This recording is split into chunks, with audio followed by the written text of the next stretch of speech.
Greetings, ladies and gentlemen, and welcome to this latest edition of Tales from Outer Space. And as always, I hope that you enjoy. Story number 1. Uncanny to Us, Humans, written by Drunken Turtles.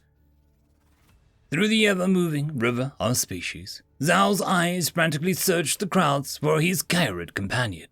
The constant, chaotic movement of the station made everything a blur as his anxiety peaked. He weaved his way through the tails and tentacles in the last direction he saw her wander off. As he paused to take in the surroundings once more, a familiar scent passed his nose. Fried calamander. No better place to look for a lost and naive Kairid than to stand selling her favorite food. Zhao's heart relaxed when he saw the distinctive iridescent crest of the blue-green feathers bob over the moving heads. Hastily, he pushed his way to her, ready to scold her for scaring him half to death. He found her talking with another human at the stand while eating a delectable treat off a stick. Eli! Four bright amber eyes faced back at the visibly frustrated and breathless human. Eli, I swear if you ever scare me like that again, you'll stay on the ship from then on. We've never been to the system, and you have no weapons. What were you thinking? And who even is this guy? As Zhao took a closer look at the other human, something about them struck a deep, instinctual fear in his heart. Zhao took a hold of one of Eli's forearms and pulled her closer. His other hand subtly shifted to his belt, close to his hard-like blade. The strange man shifted focus to meet Zhao's eyes and formed an odd smile. The eyes didn't scan. His motions were slightly mechanical, and the unnatural movement of facial muscles resembled an animated corpse to Zhao. The dark cape only added an unsettling effect. What are you? Zhao's skin crawled as his instincts demanded him to flee, but curiosity kept him there. At first, there was no answer as the man's face contorted into looks resembling confusion. I am human, if your question entails that I am not. The man spoke in a monotone inflection. Bullcrap, Zhao responded bluntly. Zhao, why are you being so mean? It was nice enough to buy me food. Just leave it at that and stop making a scene. The patterns across her milky white scales turned a light shade of purple from embarrassment. Her pointed ears dropped and tail wrapped around her left leg. The man's expression seamlessly returned to a polite grin and took a step forward. If I look like a human, talk like a human, and sound like a human, am I not a human? It seems that no other species objects to that. Tired of whatever game the Sting was playing, Zhao unholstered and activated his blade. You're missing the soul, buddy. Now tell me the truth before I find out what's under that skin suit. A crowd of onlookers began to amass around the confrontation. The stand cook, probably having seen such a sight countless times, continued to cook. Many around knew the station security wouldn't be there anytime soon, and were ready to intervene in the worst case. The monotone intonation deepened into a withered voice. I am not human, but an Earth. The skin molted and turned to straps of loose, tar-like skin. Piercing yellow eyes cut through the amorphous void of the figure. Sturdy tentacles held their weight up, and the dark cloak draped down. Eli's scales shifted to lapis blue as she hugged Zhao tightly. It vocalized in a more organic tone. I command you, no other species have seen through my mimicry. Fascinating, you humans. Forgive me if a simple experiment got out of control. Zhao put away his blade, causing the crowd to quickly disperse. Yeah, we humans are good at recognizing things that resemble us, but aren't. We call it the Uncanny Valley. Maybe I let my fear get the best of me, but something about you just didn't sit right with me. An evolutionary remnant. Perhaps there was once a reason to fear something impersonating a human. The Earth remarked, intrigued. That thought made Zhao's spine tingle. I'd rather not think about that possibility. With that final exchange, Zhao took Eli by the hand and made his way through the bustle of the ring station back to the ship. After such an experience, he just wanted to be done with the refuel and head to the next contract. That night, he would hold Eli a bit tighter. End of story. Story number 2. The Void Took the Stars, written by Mercury the Diener. The stars are sacred. They give us warmth. They give us light. They give us life. The Emperor is a star. The Emperor is above all men and women, for he is a representation of the perfection of a star. Long ago, the Emperor declared that it was time for our people to leave our planet and spread across the universe, to spread the Emperor's domain and power. We spread through space like a star's light spreads through the void. We terraformed and colonized dozens of planets and built hundreds of stations. We eventually found another species, primitives unworthy of the Emperor's light.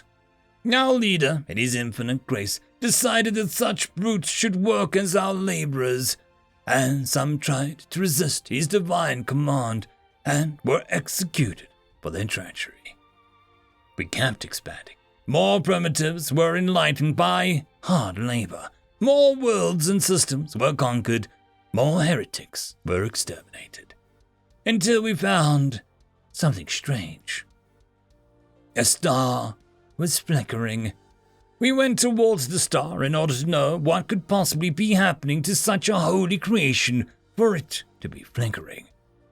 What we found horrified us. Primitives, brutes, hairless, disgusting apes that were trapping their own star, using millions upon millions of satellites to collect light and power for their own nefarious needs. The Emperor called a great crusade against these heretics.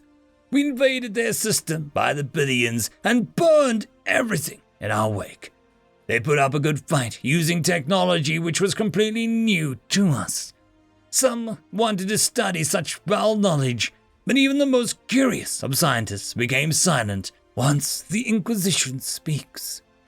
The heretics were destroyed, their worlds glassed, and made a symbol to all that the star is above all. Years passed, and more worlds were colonized. Decades passed, and more primitives were enlightened. Everything was back to how it should be. Until one distant star at the end of the galaxy just disappeared. Scientists were sent to the Emperor to tell him the news. They asked for an expedition to be sent towards the missing star. The Emperor refused, based on the expanse, and so scientists begged. They were burned at the stake for daring to refuse an order from the Emperor, and daring to imply something as silly as entire stars disappearing. The scanner showed another star had disappeared.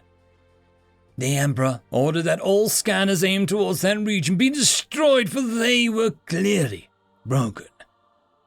Years passed, and the Emperor's oldest son grew curious about the missing stars and decided to get a new scanner aimed towards the region. He saw nothing.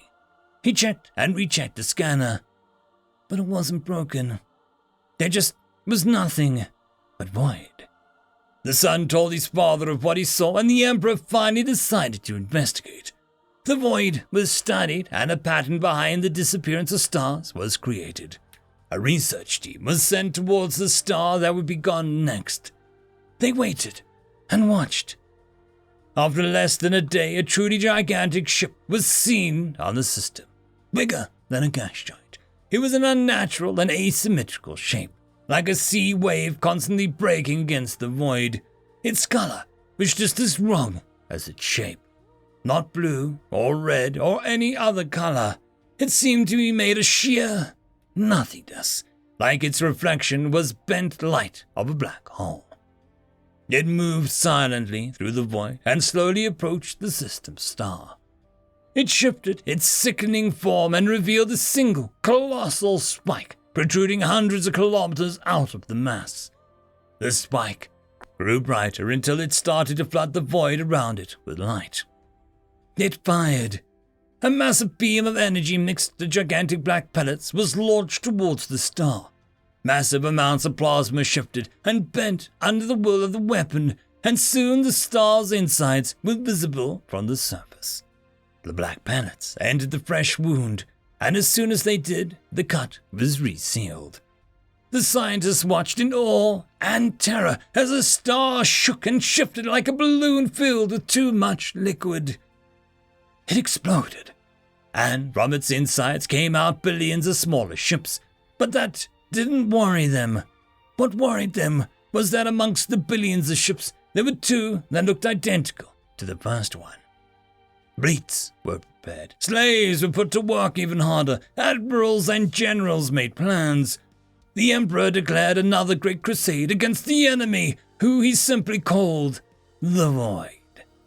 The Void grew closer and closer to our mighty empire. We were confident that we could destroy them, for we had the might of the stars on our side.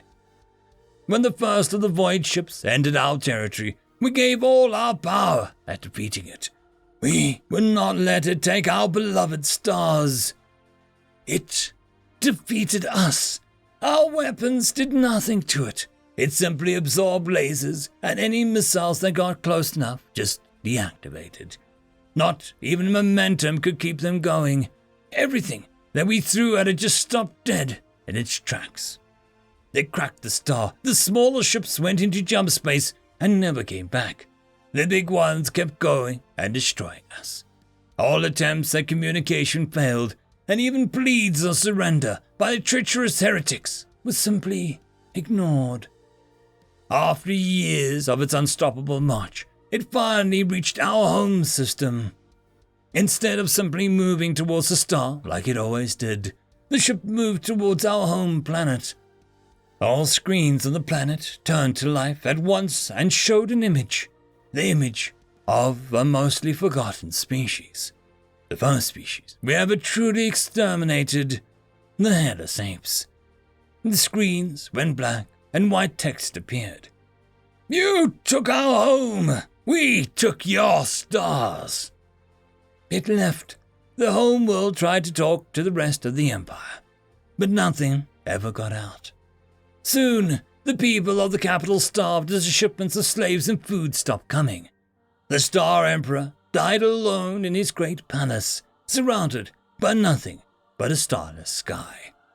The Void does not forget. End of story.